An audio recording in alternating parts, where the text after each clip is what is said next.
मेरे प्यारे दर्शकों को देश के सबसे पसंदीदा डिबेट शो देश की बहस में दीपक चौरसिया का नमस्कार।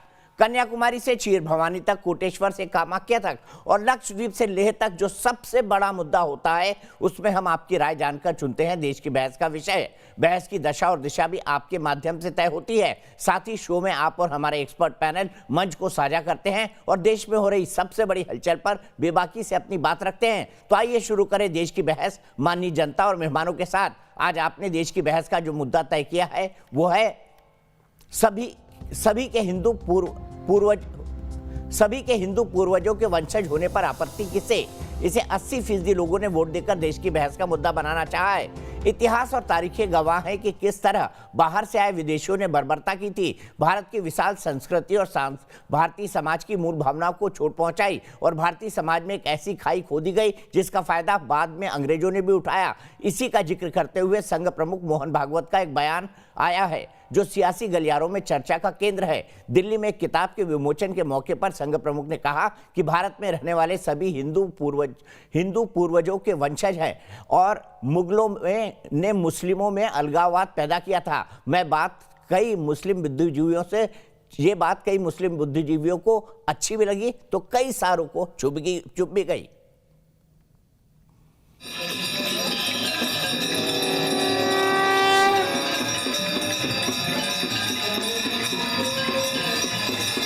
ये तस्वीरें हैं जो बताती हैं कि इनका संबंध हिंदू रीति रिवाज, संस्कृति और हिंदुओं की समृद्ध परंपराओं से है। इसी को आरएसएस सरसंघ चालक मोहन भागवत ने याद दिलाया कि देश के सभी लोग अगर किसी एक वंश से जुड़े हैं तो वो हिंदू पूर्वजों के वंश से जुड़े हैं। लेकिन सत्ता के लिए इतिहास में हुए आक्रमण के कारण लोग अपनी पहचान भूलते चले गए। आज वो विदेशी कोई नहीं है यहाँ पे, सबके सब भारतीय पूर्वजों के वंशज है, हिंदू पूर्वजों के वंशज है। लेकिन ये जांच जाएंगे तो उसके आधार पर, अलगाव के आधार पर जो सत्ता के स्वार्थों के खेल चलते, वो दुकानें चलती रहेगी, वो बंद न हो। इसलिए समय समय पर ये प्रयास होते रहे, लेकिन उससे कोई विशेष डरने का कारण नहीं है। उनका परिणाम इसके आगे तो नहीं होगा, लेकिन डरने का कारण ये है कि हम लोग भूल न जाए। लेकिन मुस्लिम धर्मगुरुओं को मोहन भागवत की बात पर बेहद आपत्ति है। हमारे मजहब में भी ये बात कही गई है कि कोई भी शख्स जो इस मुल्क में पैदा होता है या इस दुनिया में पैदा होता है वो असलन बहैसियत मुसलमान पैदा होता है। हम भी ये उम्मीद करते हैं जिम्मेदारों से कि हमको भी अपने मजहब पर अमल करने की इजाजत दी जाए। आरएसएस सरसंघ चालक ने देश पर हमला करने वाले मुस्लिम आक्रमणकारियों पर भी जमकर निशाना साधा। बाद में जो आक्रमण आया इस्लाम का, उसका उद्देश्य श्रद्धाओं का निकंदन था, क्योंकि हम ही सही बाकी सब गलत, इस झंडे को लेके वो आए। इतिहासकार भी मानते हैं कि भारत की परंपराएं हिंदुओं के समाज से जुड़ी हैं। जो कल तक अविभाजित भारत के हिस्सा थे, उन सबके रहने वाले लोगों के पूर्वज हिंदू ही थे, क्योंकि सबसे प्राचीनतम धर्म अगर है तो सनातन धर्म है, जिसको हम लोग आजकल सरलता से हिंदू धर्म के नाम से जानते हैं। आज देश में धर्मांतरण के नाम पर धोखे का खेल चल रहा है तो कहीं मंदिर और देवी देवताओं की मूर्तियां तोड़ने की घटनाएं सामने आई हैं। इस्लामिक कट्टरपंथ का एजेंडा हम सही बाकी गलत का खुलासा अक्सर सामने आया है। देश की बहस में चर्चा है कि क्या हमारे देश को एक करने के खिलाफ भ्रम की स्थिति पैदा की गई है। हम विभिन्नताओं में एकता वाले देश हैं, लेकिन क्या कट्टरपंथी सोच ने एकता के सूत्र को तार तार कर अपना एजेंडा नहीं थोपा है।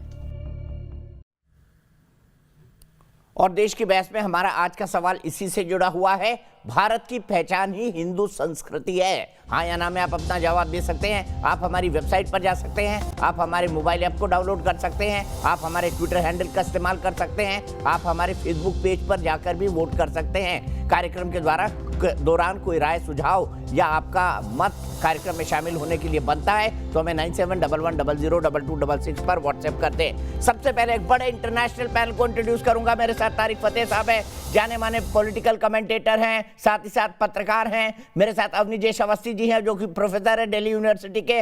मेरे साथ महंत राजू दास हैं जो कि महंत है हनुमानगढ़ी के। मेरे साथ थोड़ी देर नहीं जुड़ चुके हैं डॉक्टर सतीश प्रकाश जो कि प्रोफेसर है चौधरी चरण सिंह यूनिवर्सिटी में। मेरे साथ मौलाना अली कादरी कादरी हैं, वो भी थोड़ी देर में मेरे साथ आ जाएंगे। मेरे साथ माजिद हैदरी साहब हैं, जो कि एक पॉलिटिकल एनालिस्ट हैं, कभी कभी अखबार में लिखा भी करते हैं, इसलिए मैं इनको पत्रकार भी कहूँगा। माजिद हैदरी साहब का हम स्वागत करते हैं। लेकिन तारिक फतेह, सबसे पहले शुरुआत में आपसे करना चाहता हूँ। तारिक साहब, सरसंघ चालक ने कोई गलत बात तो कही नहीं। इस कॉन्टिनेंट में जो आदमी रहता है, या तो वो कन्वर्ट हुआ है या वो जबरदस्ती मुसलमान बनाया गया है, मर्जी से या बिना मर्जी से। तो हम तो सब हिंदू पूर्वजों की औलाद है ना। मेरे हिसाब से तो इन्होंने बहुत बड़ी बात कह दी कि यहाँ कोई फॉरेनर नहीं है। यानी ये मुझे लगता है पहली बार इस किस्म की बात हुई है कि मोहन साहब ने ये कहा कि चाहे यहाँ किसी धर्म का भी आदमी रहता हो, वो भारत की औलाद है, यानी इसी सिविलाइजेशन का हिस्सा है। अच्छा, अब ये कहना कि भाई इस्लाम जो है पहले धर्म को कहता है उम्मत पहले होनी चाहिए और जमीन से उसका रिश्ता नहीं होना चाहिए। अगर ऐसी बात होती तो फिर इतने मुगल बादशाह यहाँ लूट मार करने नहीं आते, जहाँ बैठे थे वहीं से अपना बात करते रहते और ना ही पार्टीशन की जरूरत होती। अगर ये सोच सब में हो तो भारत अपनी जो ऊंचाई है, जो कर सकता है, जो इस वक्त मौजूद दुनिया के अंदर सबसे बड़ी डेमोक्रेसी, सबसे बड़ा चैलेंज चाइना को देने वाला मुल्क है, वो ये है। और ये यूनिटी की बात को तो सबको वेलकम करना चाहिए। अब ये जरूरी नहीं है कि आप आरएसएस की हर बात को फॉलो करें, लेकिन जो बात सही होती है उसको तो कहें ना हम। कि एक तो देखिए, लफ्ज हिंदू जो है वो तक बाहर से इंपोर्ट किया गया है, सिंधु से वर्ड आया है। वो सिंध इस वक्त पाकिस्तान में वो और बात है, लेकिन हमारे हिंदुस्तान के नेशनल एंथम में है। मोहनजोदारो, तक्षशिला, नालंदा, ये तमाम सिविलाइजेशन जो है ये एक साथ मिली हैं, तभी तो सबने हमला किया हिंदुस्तान पे। इसकी ग्रेटनेस थी तो यहाँ आए ना लोग। ऐसे तो नहीं लोग चले आ रहे वास्को डिगामा और उससे 1000 साल पहले। और जहां तक मुसलमानों का ताल्लुक है, जो पहले मुसलमान यहाँ आए सर, वो कई 100 साल पहले उनसे हैं जिनकी चमड़ी सफेद होती थी, जिनको सब मानते हैं। ये जो मलाबार और कोरोमंडल और तमिल और मलयालम के साथ जिनका ट्रेड था, जहाँ दुनिया की पहली मस्जिद बनी कोचिन के पास जो है, ये सब तो इस्लाम यहाँ आ चुका था, लेकिन फौज के रास्ते नहीं आया था। वो हम आहंगी के साथ, यानी क्योंकि उनकी तिजारत चलती थी साउथ इंडिया और नॉर्थ श्रीलंका के साथ, वही लोग जावा भी जाते थे, तो यहाँ फौजें नहीं आई। लेकिन क्योंकि फौजें नहीं आई तो नॉर्थ के किसी भी सुल्तान या बादशाह ने ये गवाना नहीं किया कि जाके कोचिन की दुनिया की पहली मस्जिद में जाके नमाज पढ़ सके। आप अंदाजा देखिए, क्योंकि ये रंग की बात आ जाती थी कि जो गोरा है वो टॉप ग्रेड का मुसलमान है और ये जो जिनके रंग ब्राउन किस्म के हैं, और तो उसी इंफीरियरिटी कॉम्प्लेक्स में अब तक फंसे हुए हिंदुस्तान और पाकिस्तान के मुसलमान के अरब जितना भी उनको गाली दे, उनके नाम अरबी होते, हिंदुस्तानी नहीं होते। तो मैं समझता हूं कि it is a good step to take. Not necessarily कि 100% ठीक बात होती, लेकिन जब एक शख्स ये कहे कि हम सब एक ही धरती से हैं, तो उस पे तो लब्बैक कहना चाहिए मुसलमानों को। इसी सवाल को लेके प्रोफेसर सतीश प्रकाश के पास चलता हूँ। माजिद हैदरी बड़ी जोर से हाथ हिला रहे हैं, इसका मतलब उन तक आवाज नहीं पहुंच पा रही है। प्रोफेसर सतीश प्रकाश, एग्री करेंगे आप? मैं आवाज सुन रहा हूँ आपकी, मुझे बोलने का। देखो, तारिक साहब ने बहुत सारी बातें कही, मैं उनकी बहुत। अब सतीश प्रकाश जी, उसके बाद आप। लेकिन सतीश प्रकाश जी सवाल भी सुन लीजिए। सतीश प्रकाश जी सवाल भी सुन लीजिए। सवाल मेरा सही ये है और साबित करता है मोहन भागवत की बात। उन्होंने जो कहा कि भाई हमारे पूर्वज हिंदू थे, वाकई हम लोग हिंदू थे। या तो किसी ने 2 रुपए किलो चावल के लिए या 4 अशरफियों के लिए कन्वर्ट किया, या फिर सेना में शामिल होने के लिए।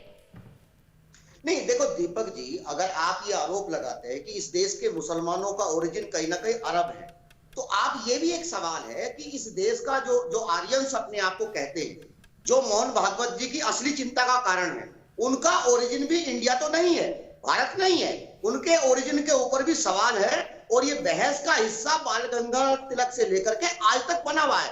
2011 में सुप्रीम कोर्ट की ये टिप्पणी, उन्होंने ये कहा कि इस देश का मूल निवासी अगर कोई हो सकता है तो वो आदिवासी हो सकता है, वो दलित हो सकता है। मुसलमानों को तो आपने कह दिया कि चलो सब ये बाबर से है, कहां वहां से यहां से भी आए, लेकिन मोहन भागवत जी समय समय के ऊपर ये सवाल दागते रहते।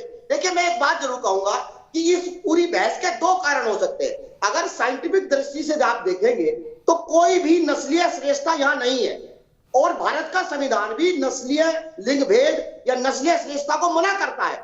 और सारी दुनिया में अगर आप देखेंगे तो नस्ल का खेल खत्म हो चुका, कोई भी प्योर नहीं है, कहीं ना कहीं मिक्सिंग है। और जो लोग नस्लीय श्रेष्ठता की बात करते हैं, कहीं ना कहीं वो तानाशाही व्यवहार को प्रदर्शित करते हैं। इसका जीता जागता उदाहरण कहीं ना कहीं हिटलर का, जो हिटलर जर्मन के जो हिटलर है, उनका यही एक दावा था। देखिए, मैं एक बात जरूर कहूंगा कि अभी पिछले वर्ष राखीगढ़ी एक जगह है हरियाणा में, वहां पे कंकाल निकला और उस कंकाल की जो लाइफ नापी गई वो हड़प्पा मोहनजोदड़ो से भी लगभग 1500 साल पुरानी वो उसको देखा गया।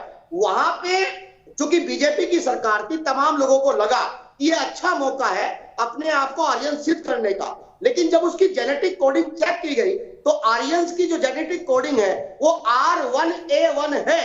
उस कंकाल के अंदर जो हड़प्पा से भी 1500 साल पुराना है, उसके अंदर आर्यंस नहीं है। तो इसका मतलब है साफ साफ है कि आर्यन, अगर मुसलमान बाहर से आया है तो हिंदू भी बाहर से आया है। मुद्दा ये नहीं है। देखिए, अगर जो व्यक्ति, मैं उनसे इस बात के लिए बिल्कुल सहमत हूं, आपने अपना पॉइंट रख दिया। प्रोफेसर सतीश प्रकाश जी, रिपीट मत करिए, मुझे बताइए। अब नीतीश अवस्थी से पूछता हूँ, उसकी चमड़ी का रंग बदला, लेकिन आपको रिपीट ये मत भी मानना करिए पड़ेगा, सतीश हिंदू प्रकाश धर्म जी, के तमाम रिपीट देवी मत करिए। देवताओं मैं की सवाल पूछ चमड़ी रहा हूँ का रंग आपका, मिलता नहीं है। मैं आपकी बात अगर समझ उनको गया, मानने वाले मैं आपकी लोगों बात की समझ चमड़ी का गया। रंग अगर क्या सफेद हो हिंदू भी जाता है, बाहर से आए थे? तो अब कहीं ना नीतीश कहीं अवस्थी जी उनकी बताइए, नस्ल के ऊपर क्या सवाल है। हिंदू भी बाहर से आए थे? नहीं, अब ये तय है ना, ये मैं नहीं कह रहा, ये सच्चाई है। दीपक आप जी, ये बताइए कि तमाम अरे साइंटिफिक दीपक जी, एविडेंस, सतीश प्रकाश जी, चुप तो हो जाया करिए। मैं कितनी बार आपको समझाऊं कि आप लगातार बोलते रहते होते हैं। रहेंगे आप। अब सुन लीजिए ना, दूसरे की बात। सतीश प्रकाश जी के सवाल के बाद उनका कोई ऑडियो नहीं जाएगा। पता नहीं क्यों बड़बड़ाते रहते हैं। आपकी लेक्चर की क्लास नहीं चल रही है सतीश प्रकाश जी, ये सीरियस डिबेट है। अब नीतीश जी, दीपक जी, हाँ दीपक जी, बड़ी साफ सी बात है, बड़ी साफ सी बात है कि आर्य या भारत के मूल निवासी कहीं बाहर से आए। ये थ्योरी कब आई? अंग्रेजों की। ये ब्रिटिश के चमचे जो हैं, ब्रिटिशों के चमचे सतीश प्रकाश जैसे लोग, जिन्होंने कहा कि हम भी बाहर से आए, तुम भी बाहर से आए, तो हमें क्यों बाहर निकालते हो? ये है, अरे वेद जिनको अपौरुषेय कहा जाता है, और विदेशों के अंग्रेजी इतिहासकार भी बहुत सारे ऐसे हैं जो ये कहते हैं कि यहाँ के मूल निवासी भारतीय हैं, भारत के हैं। या बीजेपी के लोगों ने कहा? अरे भैया, वो ब्रिटिशों के चमचे, ब्रिटिश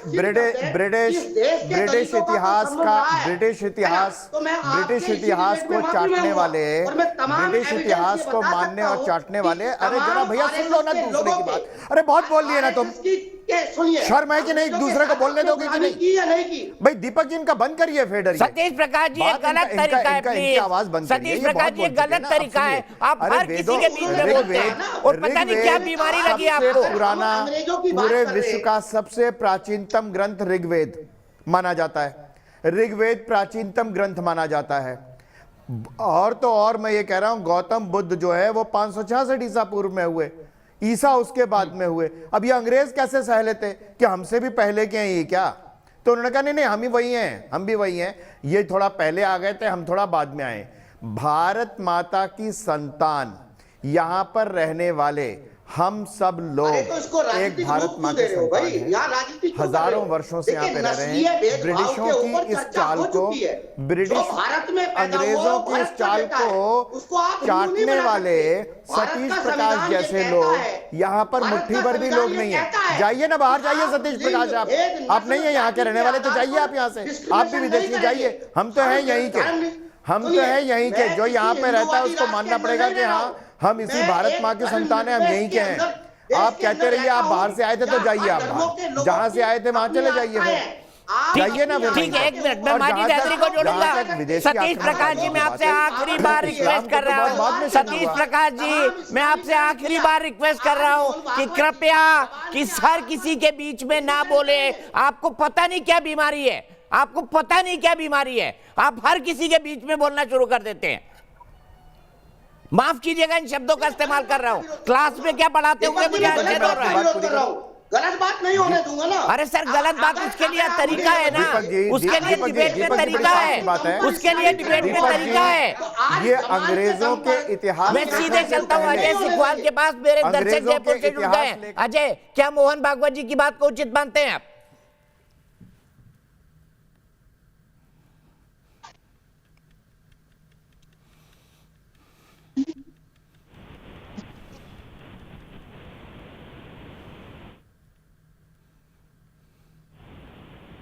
हाँ बोलिए।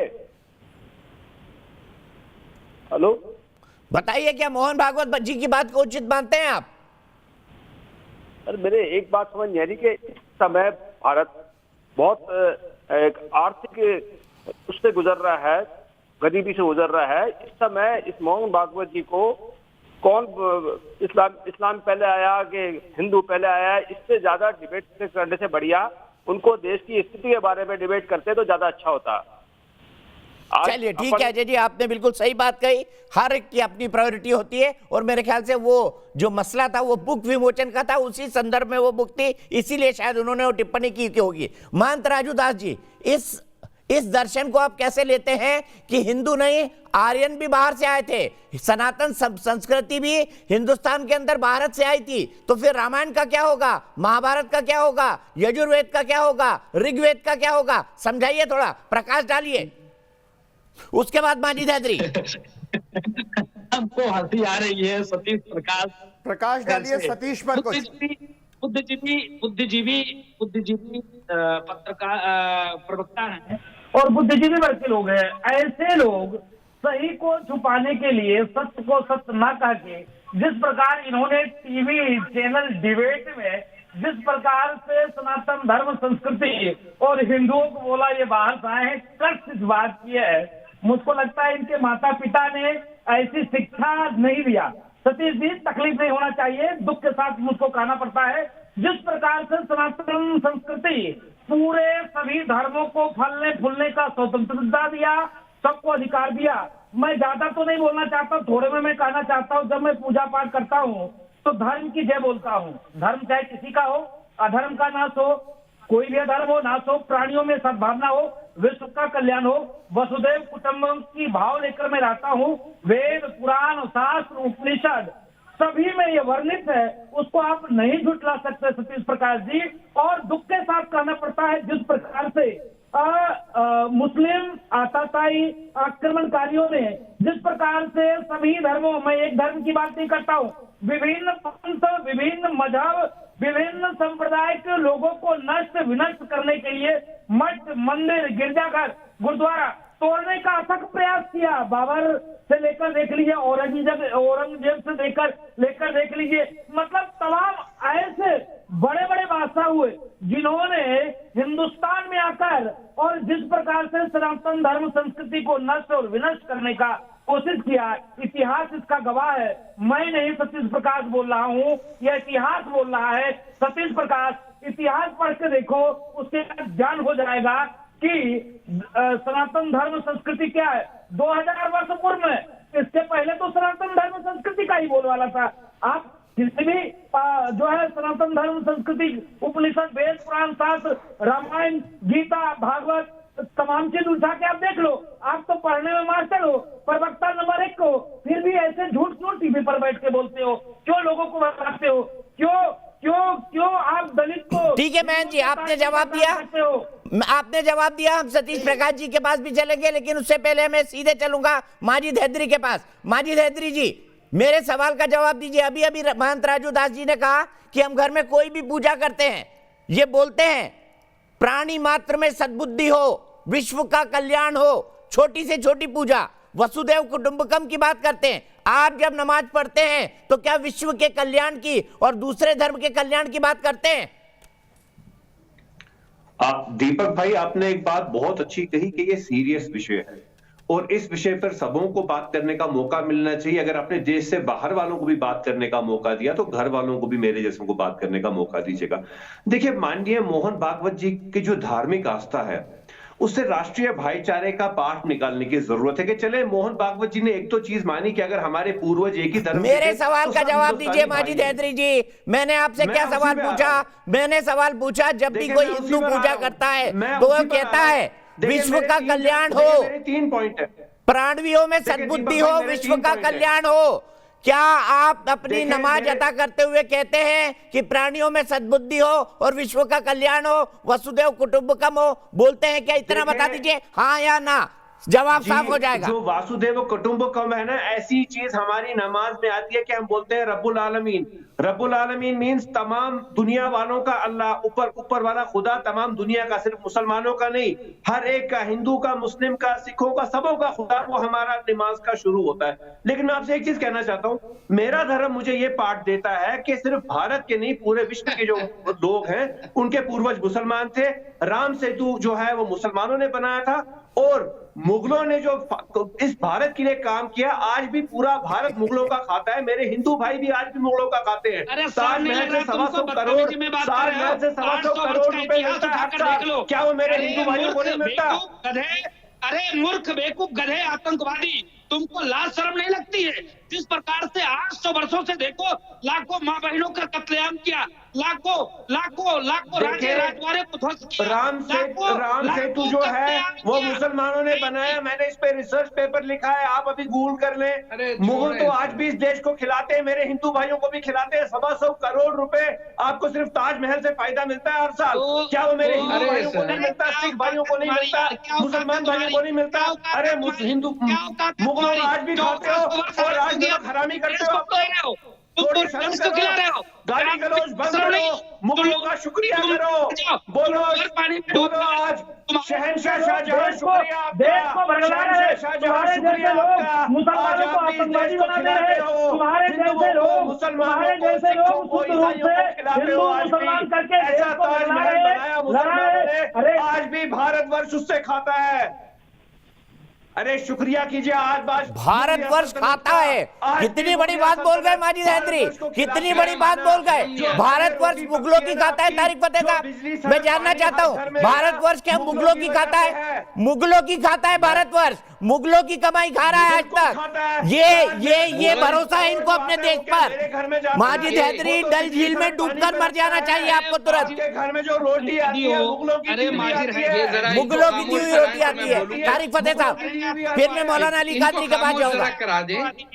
देखिए, इनके जड़ों में बैठा हुआ है हिंदू नफरत, और इनके लहजे से पता चल रहा है कि हिंदुस्तान के 2 बाजू काटने के बाद भी आज ये हिंदुस्तान में बैठ के ये यूपी, बिहार और बंबई और जहां के ये जिसे आप सुप्रीमेसिस्ट कहिए, इनके जहन में ये है कि ये हिंदू सब्जी खाने वाला एक मुसलमान 10 हिंदू को मार दे। इनके बच्चों को आज पढ़ाया जाता है हर जुम्मे की नमाज के दिन। हिंदुस्तान की 50,000 मस्जिदों में आप दुआ मांगते हैं। अरे भाई आप चुप करें। ये क्या ये ISI एजेंट तारिक फतेह बोल रहे हैं जो हमारे देश? सिर्फ तारिक फतेह की आवाज जाएगी। माजिद हैदरी, मैंने आपको नाम से नहीं बुलाया, आप जो बात बोल रहे थे वो भी देश विरोधी थी। सिर्फ तारिक फतेह की आवाज जाएगी। तारिक फतेह साहब बोलिए। देखिए, जितने लोगों को इन्होंने मारा है, इनका ये हशर है कि इनके सामने काशी टेम्पल मौजूद है, इनके सामने बाबरी मस्जिद बनी है और ये लड़े हैं उसके लिए। ये इनमें इतनी ईमानदारी नहीं है मुसलमानों की कि ये आज माफी मांगे कि ये बाबर जो चोर आया था हिंदू धर्म पे नुकसान करके, हिंदुओं को कह के बदसूरत लोग हैं, ना वो पैदा हुआ यहाँ ना वो मरा यहाँ पे, यहाँ के अयोध्या टेम्पल को तोड़ के चला गया। आज कोई इनमें से है जो पैसा डोनेट कर सके? हिंदू टेम्पल बन रहा है वहां पे नहीं। इनके दिल में जो नफरत बैठी हुई है ये कभी नहीं जाएगी। मैं जुम्मे की नमाज का बता रहा था कि हर मस्जिद में माना जाता है कि या अल्लाह मुसलमानों को फतह नसीब कर ये कौमुल काफरीन पर। ये कौमुल काफरीन कौन है? ये हिंदू हैं, ये बुद्धिस्ट हैं, ये जैन हैं, ये सिख हैं। ये अपने आप को ये इतनी तारीख से काटा हुआ है कि इनको ये नहीं पर पता माजिद कि हैदरी इमाम तो कह हुसैन रहे की थे कि वो औलादों विश्व के को, कल्याण की दुआ करते हैं। माजिद हैदरी तो कह सर, रहे थे वो सिंध- विश्व के कल्याण की दुआ करते हैं। अरे सर छोड़ें, ये झूठ मत बोले। ये मुसलमानों को सच्चाई एक ही अरे आती है देखिए, इस ये वक्त, जो ISI ये के पाकिस्तान तारीख पड़ेगी है ना, इनको कि ये काम ही दिया हुआ है। अरे इनको भाई तुम पाकिस्तान चुप ने करो, काम ही यही दिया है चोरों कि की बात हिंदुस्तान के करते हो भाइयों तुम। में फूट कभी फैलाओ, सच्ची हिंदू बात नहीं मुसलमान में जानकारी में फूट तुमने फैलाओ। बात करते हैं। आप जिसके घर में पनाह लेते हैं उसको थूकते हैं। अरे चलो यहाँ तारीख सिंध के बताओ अंदर भगोड़े, चलो अरे हमें इमाम पाक हुसैन की सिखाओ। औलादों को तुमने मारा, तुमने मारा इमाम अरे हुसैन चलो को। तारीख तुम फतेह जी, क्या बात आप कर रहे हो? चलो ठीक है, आप मैं कनाडा सीधे में बात मौलाना करो, अली आप कादरी के कहाँ पास हमारे चलता घर हूँ। पे मौलाना अली आने कादरी, ये झूठ मौलाना अली नंगा कादरी जी, होगा। सुनिए मेरी बात, मैं सीधे आपके पास आ रहा हूँ। अभी अभी एक मुद्दा उठाया महंत राजू दास ने कि हम जब भी पूजा अर्चना करते हैं तो एक प्रेयर पढ़ते हैं कि प्राणियों में सद्बुद्धि हो, विश्व का कल्याण हो।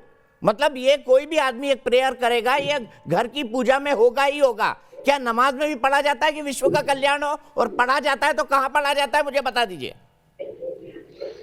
देखिए साहब, नमाज तो अल्लाह की इबादत है, उसमें किसी का जिक्र नहीं किया जाता। जब नमाज से फारिग होते हैं तो जब दुआ की जाती है तो अपने मुल्क के लिए भी दुआ की जाती है, मुल्क की सलामती के लिए दुआ की जाती है, मुल्क में अमन व शांति के लिए दुआ की जाती है। और रहा सवाल ये तारीख फतेह, आप इसको बार बार लाके बिठाते हैं, क्यों आखिर आप जो है आप हम में ये लड़ाने के लिए आके बैठा है यहाँ पे। हिंदुस्तान में जो है हिंदू मुस्लिम करते रहता है। अरे ये मुसलमान नहीं है, ये कादियानी है, इसको इस्लाम से कोई ताल्लुक नहीं है इसका। आप जरा समझिए बात को, जो अपने मुल्क का नहीं हुआ वो हमारा क्या होगा, ये अपने बाप का नहीं हुआ तो हमारा क्या हो सकता है। ये रही बात कि जो है मोहन भागवत ने जो बात कही, वो मोहन भागवत साहब को मुबारक। हम इस किस्म की कोई बात नहीं करेंगे, हम यही कहेंगे कि हिंदुस्तान में हिंदू मुस्लिम सिख ईसाई सब मिलकर रहेंगे, अपने देश की तरक्की के लिए, उन्नति के लिए काम करेंगे। मुझे सिर्फ वो कादरी साहब बोल रहे हैं आप। कादरी साहब, मुझे सिर्फ ये बताइए, आपके पूर्वज कौन थे? हमारे पूर्वज इमाम हुसैन अलैहिस्सलाम है। अरे तो थ्योरेटिकल बात है ना, ये तो थ्योरेटिकल बात है ना। यहाँ कैसे आया? मैं इमाम हुसैन की नस्ल से आता हूँ। बताइए ना, इमाम हुसैन ने सीधे आपको हिंदुस्तान भेजा, बताइए आप कैसे आए हिंदुस्तान? अरे हिंदुस्तान कैसे आए, क्या तबलीगे दीन के लिए निकले थे, आए हिंदुस्तान। भाई नहीं, और हुजूर फरमाए, झूठ बोल रहे हैं आप। तारिक फतेह और मौलाना कादरी आमने सामने प्लीज। मैं बता रहा हूँ, हिंदुस्तान से मुझे ठंडी हवा आती है। अरे छोड़िए, ये झूठ दूसरों के लिए इसीलिए रखिए। हम आए। देखिए,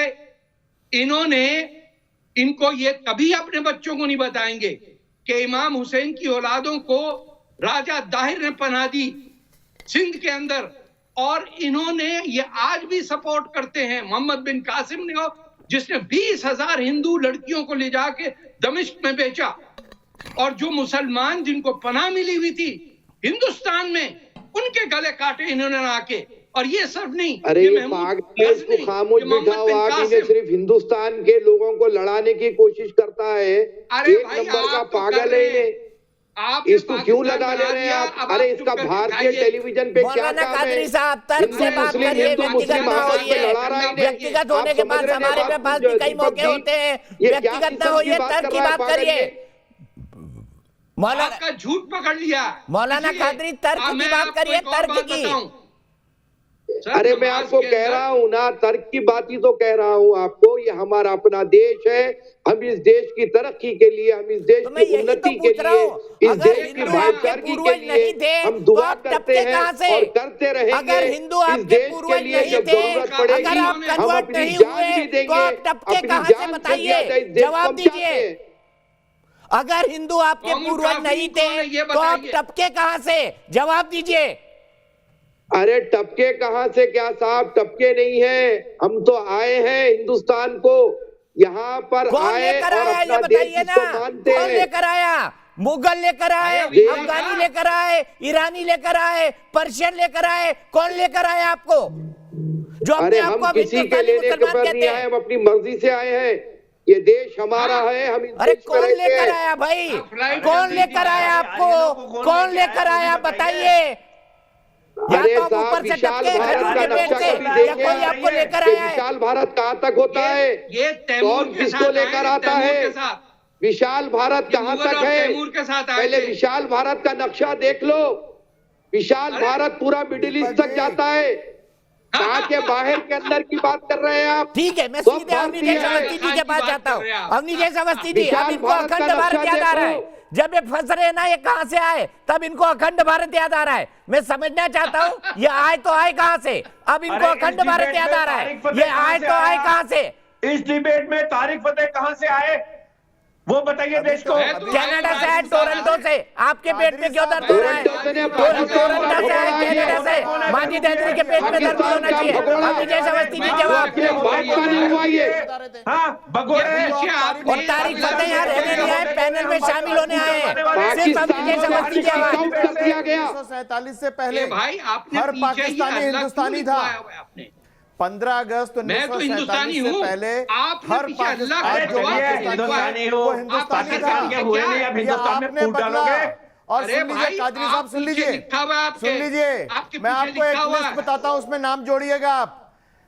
मोहम्मद बिन कासिम, मोहम्मद गौरी, मोहम्मद गजनवी, नादिर शाह, अहमद शाह अब्दाली, चंगेज खां, बाबर, अरे मोहम्मद बिन माननीय तुगलक, बोलिए, अलाउद्दीन माननीय खिलजी, बोलिए, जलालुद्दीन माननीय खिलजी। साथ में बोलिए, आदरणीय ये सब बोलिए। किसी का बताइए आदरणीय ऐसा अहमद आक्रमण शाह किया। जैसे Majid Haidari Osama bin Laden ji बोलते हैं, जैसे Majid Haidari Osama bin Laden अरे जी बताइए, बोलते कोई हैं। एक नाम तो बताइए ना। आदरणीय कोई एक नाम बताइए। ये लूट के ले गए, यहाँ पे मारते थे। शाहजहां। अमीर खुसरो लिखता है तारीख माजिद हैदरी फिरोजशाही में। जैसा, अपने आप को एक मिनट अमीर रोकूंगा खुसरो मैं, लिखता सबको है, सबको आप रोकूंगा तारीख एक फिरोजशाही मिनट। पढ़िए। माजिद हैदरी जैसा अपने आप को कोई एक्सपोज नहीं कर सकता। माननीय अकबर, माननीय बाबर, माननीय औरंगजेब, ये सिर्फ माजिद हैदरी नाम का शख्स कह सकता है, जो इस देश की रोटी खाता है।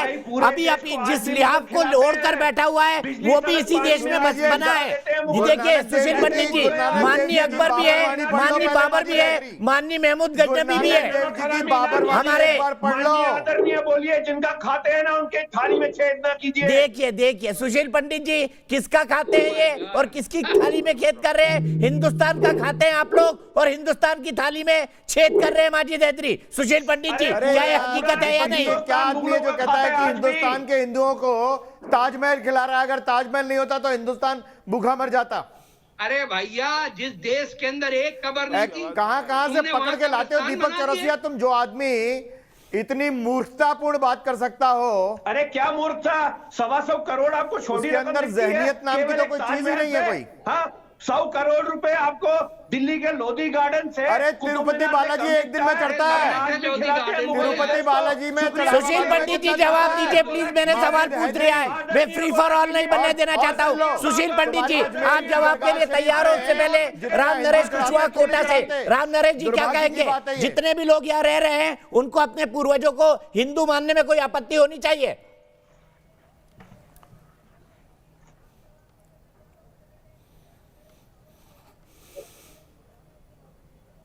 सुशील भाई से सवाल है।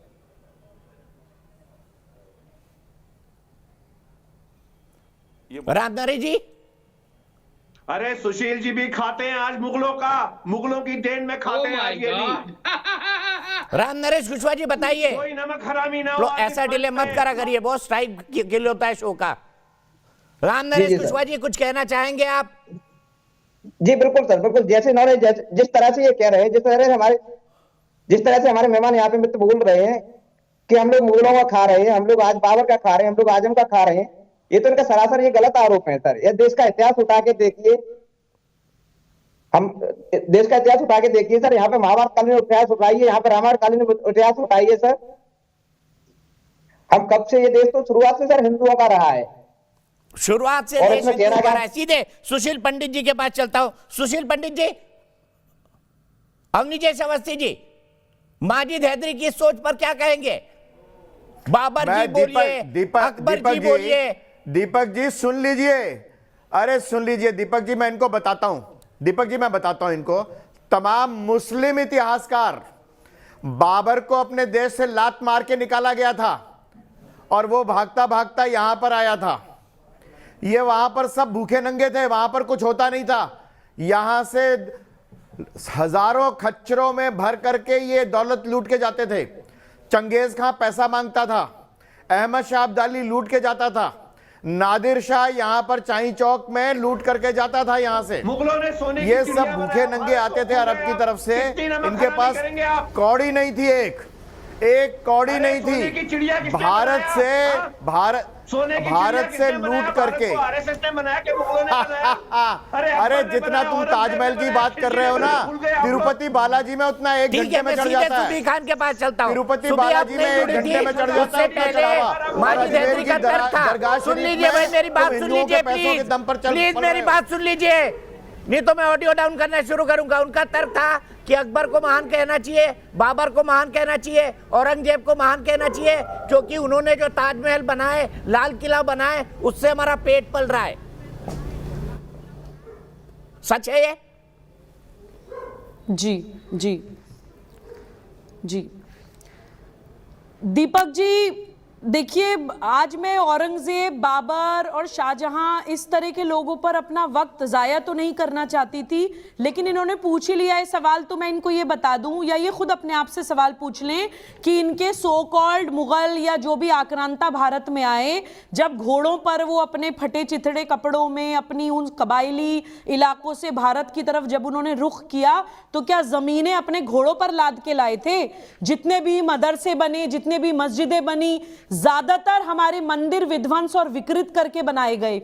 एक सवाल मैं और इनसे पूछती हूँ कि वो तो राजा महाराजा थे, उनके पास तो बहुत पैसा था, वो खाली जमीनों पर भी मस्जिदें बना सकते थे, उन्होंने मंदिर विध्वंस और विकृत करके ही क्यों बनाई मस्जिदें और मदरसे? सिर्फ इसलिए कि ह्यूमिलिएट करने के लिए भारतीय संस्कृति को, सिर्फ अपना खूंटा गाड़ने के लिए और अपना एक परचम लहराने के लिए कि इस्लामिक स्टेट बनाना हमने स्टार्ट कर दिया है भारत के अंदर, वही एक कारण था जो उन्होंने ये काम किया। दूसरी बात में दीपक जी हिंदू के ऊपर जरूर आज बात करना चाहती हूं। देखिए हम सब जानते हैं कि सिंधु नदी से हिंदू शब्द आया, लेकिन वो सिर्फ एक भौगोलिक पहचान नहीं है। सिंधु नदी के पास रहने वाला हिंदू या फिर एक नेशनल आइडेंटिटी, राष्ट्रीय पहचान तो हमारी है ही, लेकिन ये इतनी ओल्डेस्ट सिविलाइजेशन है, इतनी प्राचीन सभ्यता है, 5000 साल पुराने होने तक के तो हमारे पास रिकॉर्डेड प्रूफ हैं, बल्कि और रिसर्चेस चल रही हैं कि 18500 साल तक होने के इंडिपेंडेंटली वेरिफिएबल फैक्ट्स हैं हमारे पास। इसका मतलब पूरी दुनिया का हर पंथ, हर सिविलाइजेशन हमारे बाद आया है।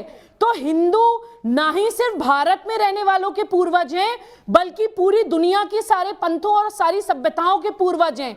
उसको हम जिस दिन मान लेंगे हमारा कंफ्यूजन क्लियर हो जाएगा। क्या अमेरिका में सनातन या पुरातन काल की मूर्तियां नहीं निकलती? क्या मक्का में पुरातन काल की मूर्तियां नहीं निकली हैं? हम कैसे शुतुरमुर्ग की तरह गर्दन घुसा के या कबूतर की तरह आंख बंद करके सच्चाई से मुंह नहीं मोड़ सकते हैं? भाई इस्लाम मेरा पंथ है, लेकिन हिंदू मेरी राष्ट्रीयता है।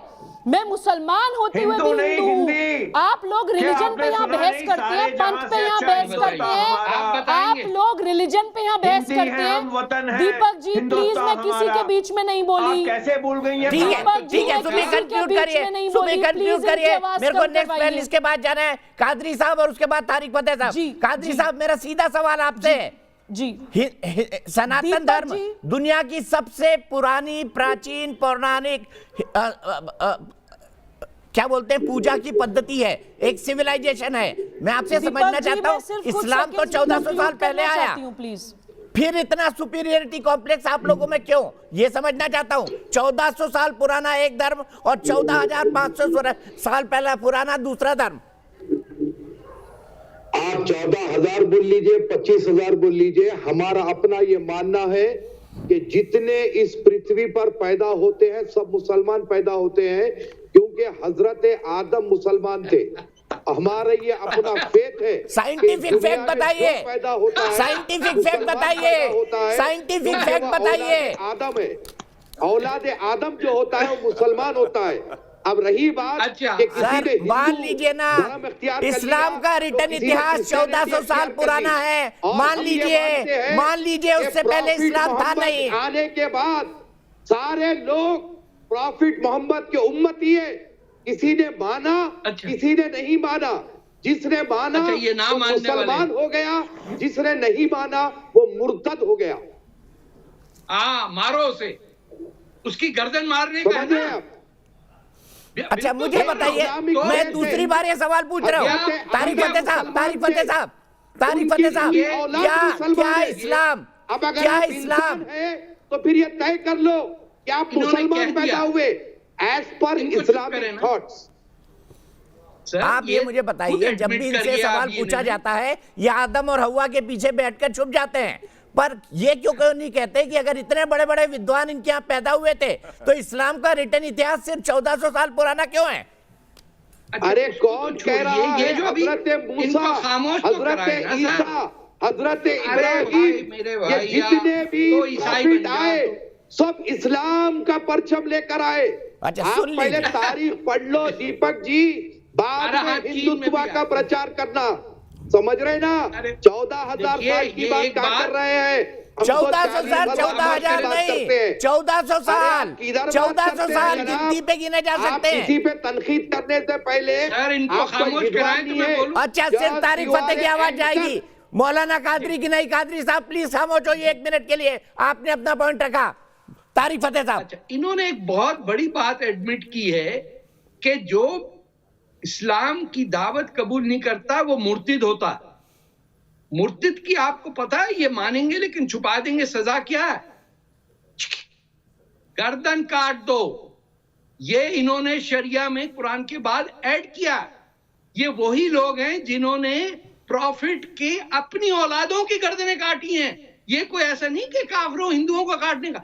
ये शौक जो है उमैयद इस्लाम का, ये बड़ा पुराना है, चाकू का और गाली का। ये तो घर घर शियाओं को मारते हैं, ये कादियानियों को मारते हैं, ये आगा खानियों को मारते हैं। इन्होंने दमिश्क के अंदर जब खिलाफत बनाई और अरब को छोड़ा के यार वहां तो बारिश भी नहीं पड़ती, लड़कियां खूबसूरत नहीं है, तो ईरान और वहां बिजेंटिनियन माओ को खलीफाओं की बीवियां बनाया। उस वक्त इन्होंने स्लॉटर जब किया तो अब्बासियों ने एक उमैयद जिंदा नहीं रहने दिया। 1 मैन एस्केप टू स्पेन, बाकी 100% दमास्कस में हर मुसलमान की गर्दन कटी और वो तड़पते हुए खून पे इन्होंने रात को खाना खाया।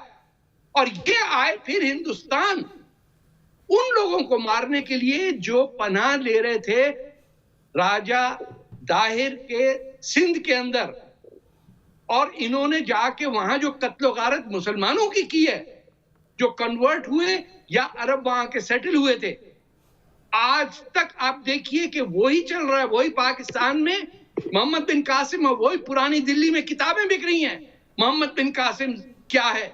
जिन लोगों ने इंडिया के अंदर उर्दू में किताबें बांटी हैं मोहम्मद बिन कासिम के फेवर में, they are hostile to India.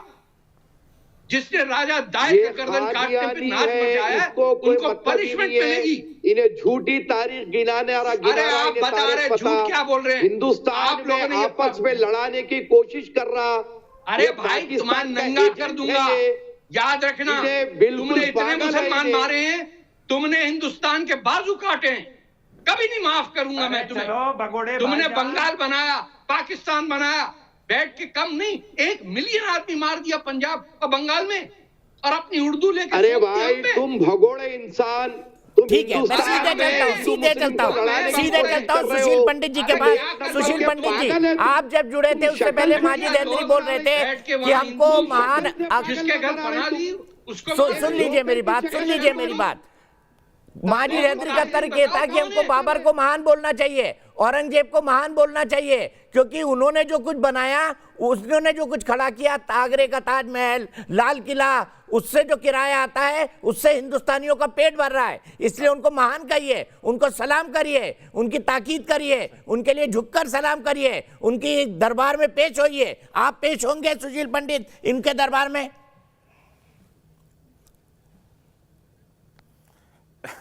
दीपक चौरसिया जी, मुझे समझ में नहीं आता कि ये अपना मुंह कैसे दिखाएंगे कश्मीर जाके, जब ये कहते हैं कि मुगल इतने महान थे और दूसरी तरफ कहते हैं कि मुगलों ने आकर हमारे कश्मीरी सुल्तानों को मार भगाया, यूसुफ शाह चक को अगवा करके पटना ले गए और हमें गुलामी में धकेल दिया। कश्मीर में तो ये कहानी बजाते फिरते हैं कि मुगलों ने कश्मीर पर हमला करके कश्मीर को अपना गुलाम बना दिया, और हमें कह रहे हैं कि मुगलों के आप कसीदे पढ़िए, क्योंकि मुगलों ने आपका भविष्य सुधार माजिद किया। हैदरी को दिखाइए। इनको कम से कम अपनी नैरेटिव को ही खुद झांक के देखना चाहिए। दूसरी बात जो बड़ा इशू है दीपक जी, मैं बहुत देर से सुशील भाई था, आज तो कृपया करके नमक हरामी ना करें। मुगलों का आप खाते हैं, शुक्रिया कीजिए। मुगलों का आप भी खाते हैं, शुक्रिया तो कीजिए थोड़ा सा।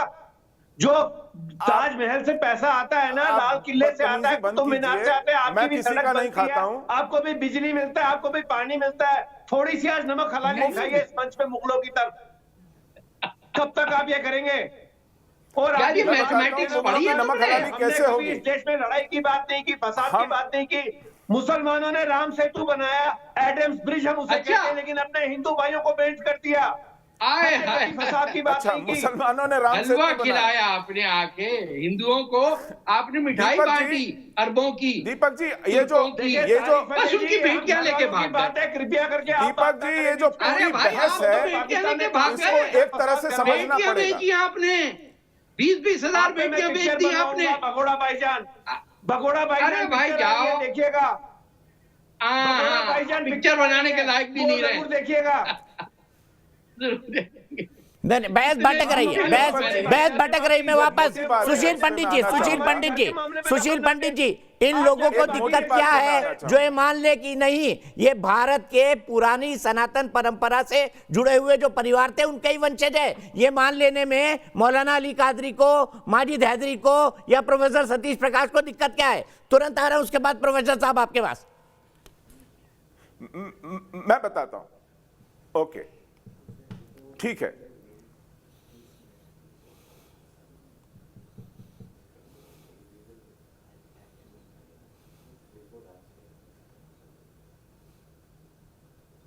बोलिए या बाद में? बिल्कुल तुरंत बताइए। ठीक है दीपक जी, हाँ ऐसी बात है दीपक जी, ये तथ्य है कि वो हिंदू पूर्वजों की संतान है, ये इस तथ्य में कोई शक नहीं है। लेकिन इसको कहने का कोई फायदा इसलिए नहीं है क्योंकि व्यक्ति वही होता है जो वो ठान लेता है कि वो है, जो वो समझता है कि वो है। अगर आप लाख चाहें, वो मानना नहीं चाहेगा कि वो वही है जो आप कहना चाह रहे हैं। वजह यह है कि इस्लाम कबूल करते वक्त यह जहन में बिठा दिया जाता है कि उसका जो माजी है वो जाहिलिया है। इस्लाम कबूल करने से पहले वो जाहिल था, इस्लाम कबूल करने से पहले वो कुफ्र में था, इस्लाम कबूल करने से पहले वो पाप कर रहा था। इसलिए आप उसको उसके पहले की बात याद दिलाएंगे तो आप उसको बेइज्जत कर रहे हैं। वो ये मानेगा कि आप उसे गालियां दे रहे हैं, वो आपका नहीं हो पाएगा। आप लाख चाहें, जैसे आप अगर थ्योरी पढ़ाएं कि डार्विन की एवोल्यूशन थ्योरी में उसके पूर्वज बंदर थे, अगर ये कुरान पढ़ करके आया है ये तो आपको मारने दौड़ेगा। तो लाख आपकी साइंस कुछ कह दे, लाख आपका इतिहास कुछ कह दे, लाख आपकी जेनेटिक्स कुछ कह दें, लाख आपके डीएनए कुछ कह दें, लेकिन वो जो माने बैठा है, तहैया किए बैठा है, आपके पूर्वज वो उसे छोड़ने वाला नहीं है। मेरे पूर्वज बंदर नहीं थे, मेरे पूर्वज इंसान वो तो नजर आ रहा है, ईमान है। वो सवाल अलग है। आपके पूर्वजों को बंदर होने की कोई जरूरत नहीं है। बंदर टोपी आप लगाए बैठे हैं, माजिद हैदरी जी, बंदर टोपी आप लगाए बैठे हैं, दिख रहा है हमको। आपने लगाई हुई है बंदर टोपी, निकाल के दिखा भी दीजिए। बंदर टोपी बड़ी क्यूट लगती है वैसे। बंदर नहीं थे, हमारा ईमान है।